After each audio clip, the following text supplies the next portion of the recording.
Yevgeny Prigozhin, the Wagner boss, coming out at the same time as Putin was speaking in a surprising show of disrespect, really, and questioning questioning the state's ability to protect Russia and Russians, and saying, if it wasn't for his mercenary groups, that the Russian army would have already fled and the Ukrainians would already be in Russian cities. President Vladimir Putin has told Moscow's Victory Day parade that the world is at a turning point, with a real war being waged against Russia. He was speaking on the annual holiday to mark the Soviet victory over Nazi Germany in World War II, and again sought to link Russia's invasion of Ukraine to the struggle against Nazism. We want to see our future peaceful, and stable. We believe that any ideology of supremacy is not acceptable to us.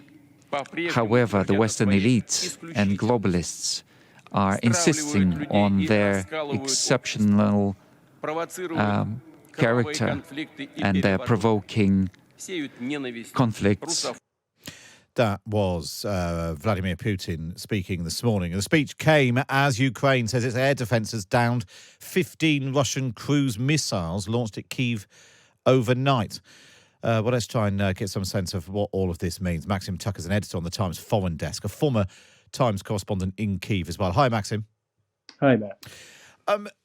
This invasion seems to be at a stalemate. Clearly, Putin is trying to crank up the rhetoric. Is there any sign that he is able to match that rhetoric on the ground? There isn't much sign. I mean, one of the striking things about this MayDay parade was that it was led out by a single T-34 tank, which is a World War II antique, and none of Russia's traditional display of power, both in terms of a huge amount of tanks going through the streets of Moscow and the usual aerial flypast. None of that was apparent. I mean, the Kremlin has cited security concerns for not putting tanks and aircrafts out for the MayDay parade, but it also looks like an attempt to hide the losses that Russia has suffered with its catastrophic war in Ukraine. And in terms of the content of the speech, clearly we've heard this before, trying to paint Ukraine as a hotbed of Nazism. Was there anything new in this speech to either give Ukrainians hope that he's losing the fight or to worry them?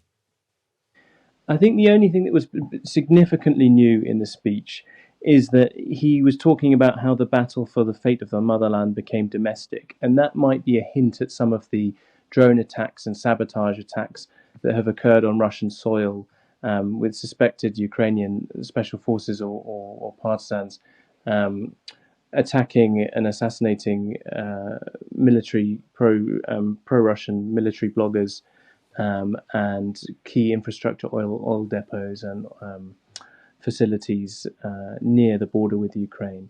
So he may be hinting at that. And obviously, of course, there was the drone attack on the Kremlin. Who was responsible, we still don't know. But it looks like an attempt to kind of show this is more of a battle of survival for Russia than it is a kind of special military operation in Ukraine. But he still does not use the word war when he talks about the war in Ukraine. And this Victory Day parade is normally a big deal in Moscow, but in the sense it's been slightly scaled back compared to recent years? Oh, absolutely, yeah. With no tanks on display apart from the antique tank and no air force, far less weapon systems going through the city. Obviously, they need as much as they can out in Ukraine, but there were also 21 cities cancelled their military parades altogether. And I think another thing that is worth noting is Yevgeny Prigozhin, the Wagner boss, coming out at the same time as Putin was speaking in a surprising show of disrespect, really, and questioning questioning the state's ability to protect Russia and Russians, and saying, if it wasn't for his mercenary groups, that the Russian army would have already fled and the Ukrainians would already be in Russian cities. Let's take a listen as well. President Zelensky, the Ukrainian president, has been speaking this morning to the European Commission. We don't attack Putin or Moscow. We fight on our territory. We are defending our villages and cities. We don't have, enough weapon for this. That's why we don't use it anywhere. For us, that is the deficit. We can't spend it. And we didn't attack Putin. We leave it to tribunal. That's his hope that President Putin might be put on a war crimes tribunal in the Hague. Any real prospect of that happening, do you think, Maxim? I think it'd take a devastating defeat for Russia and probably an internal coup. Some of the ruminations of that are starting to appear with Prigozhin's criticism of the Ministry of Defense and clearly some infighting in the Kremlin and Ramzan Kadyrov, all these people have their own kind of private armies. I think the only way that you'll see Putin in a tribunal is if internal dissent leads to a fracture within Russia and perhaps the splitting of the Russian federations into its constituent parts. And just share with us the extraordinary story you've been reporting, that Russian recruitment officers are trawling mosques and immigration centres. What are they doing? So Putin has desperately tried to hide the cost of the war from ordinary Russians, and particularly in the kind of major cities. And so from the beginning of the war, the Russian army has been trying to recruit people in far-flung regions of Russia. Some, causing a really serious demographic crisis in some of those areas.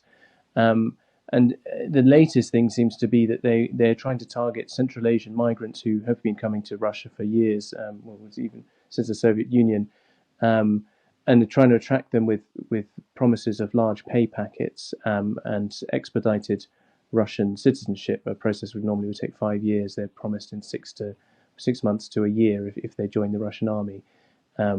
But obviously, there's a huge risk to them that they're sent out to fight in Ukraine, that they'll simply be used as cannon fodder. It's a fascinating story. Maxim Tucker there, thanks so much for joining us, updating us on that situation in both Ukraine and Russia.